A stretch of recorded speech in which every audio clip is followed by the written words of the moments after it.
Hello, TOONAMI faithful and EsperReview fanatics out there. I welcome you to another video. How long has it been? How long has it been? But now, I feel like I wasn't enthusiastic the last time I recorded this video. I just recorded this video like 10 minutes ago.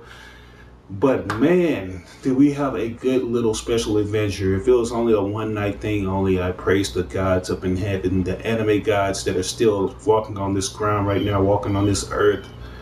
What do I want to praise the most? Oh yeah, my boy Akira Toriyama. I want to praise him, the anime god. Even though this guy doesn't make that many animes, I still want to praise him. He does. I don't even think he makes any anime.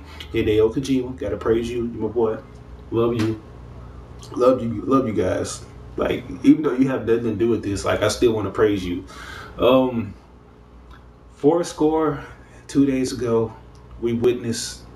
Well, we didn't even witness, like, we went back in time. It's like we went on a fucking time train, like a fucking bulletproof tiger just came out of nowhere, like a Siberian bulletproof tiger thingamajig. We just jumped on that nostalgic tiger and went back in time and just relived some good childhood moments. You guys already know what I'm talking about. The event that folded on Saturday night. I don't even know if it was March the 31st or April the 1st. I think it was March the 1st. March the 31st. TOONAMI aired. TOONAMI, yes, TOONAMI. TOONAMI, you guys remember that? Getting off that bus, threatening to beat anybody's face in that made the bus driver stop and put us in place. Just trying to hurry up and just get home, get off the bus, get your cereal, get your Fruit Loops, get your popcorn, Kool-Aid, get anything that you need to accommodate yourself and sit back for a long 4-hour shift of watching TOONAMI or however long it was. You know that you have to get everything ready and set in place so you can watch you some TOONAMI, watch you some Dragon Ball Z, watch you some Zoids, watch you some Outlaw Star. Big O, big O, big O. Bankhead bounce with it. You know you had to do whatever it takes so you can watch some anime out there. The first time you got introduced to quintessential anime, that classic anime, that stuff that was good for you, the shit that was good for your blood sugar, the stuff that woosah'd you, your place of zen, the stuff that calmed you down as a little kid, the only thing that was going to make you focus on the television. Man, that was a good nostalgia trip they took us on. The only thing that raises question is, was it an April Fool's joke? Or is this confirmed that it will be airing from now on Cartoon Network or Adult Swim? We're still left in the dark about that. I'm left in the dark about that. If you guys want the... Okay, TV just messed up. But if you guys really want any confirmation about that, you're not going to get it from me. And tell you the truth, like, I even went to Steve Bloom's channel on Facebook. I don't even think you're going to get it from him because he doesn't even know. And that's who I was following the most that night. I was watching Steve Bloom's post. He told us to stay tuned at 12 o'clock midnight because he knew from jump what was going to go on. And come to find out, after we, viewed some of the clips with Tom, that was the first voice that we heard. Like, if you weren't at home, if you were outside partying or smashing or getting your DTF on or whatever that you were doing, you missed out on a treat. You missed out on a good nostalgic treat, a tasty nostalgic treat. Because not only did we have TOONAMI airing on Adult Swim, we had the TOONAMI 3 version of Tom.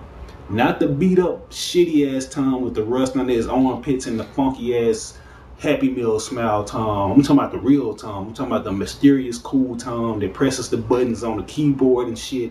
He got the crystal meth Sarah hovering over him and stuff like that. I'm talking about that Tom right there.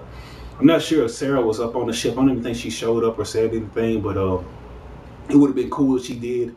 And I didn't get a chance to see the intro of the videos or the promos and stuff like when it first aired because Ramiyaku Jotin, he had to put me on game about this. He had said that, yo, you guys got to check it out. I'm not shitting you. I'm not smoking any weed at the moment. This is real. I'm not high. I'm sober as a motherfucking dog right now. You have to go check out Cartoon Network, Adult Swim. Check it out. They're showing TOONAMI. And I was like, what the fuck? Word? For reals? They're really showing this? I check it on there. I click on the channel, and lo and behold, they're showing it. I'm monologuing right now. I'm going to get to the point, because that's how we do things. I'm a rebel. I can do what the fuck I want. This is my video, but I know a lot of you have been wanting me to talk about it, and I'm going to talk about it.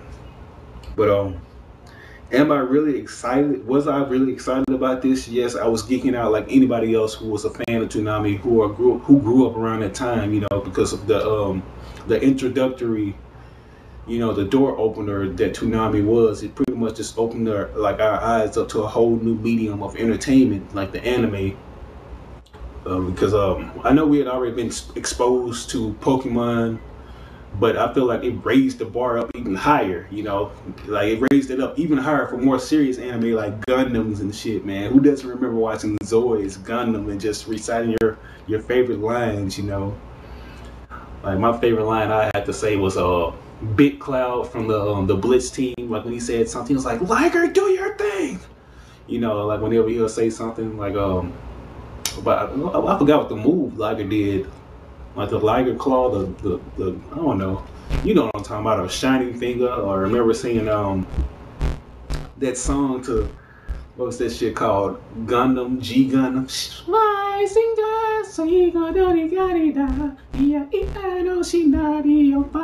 Shining finger. Yeah, but yeah, you get my point. Fanboyism kicking in. But yeah, what are your guys' thoughts about it? I mean, I really think that this would have to be one of the nights where Adult Swim got the highest ratings this year. I really believe that Adult Swim probably got the highest ratings that it's ever going to get in 2012 just because of that stunt they pulled.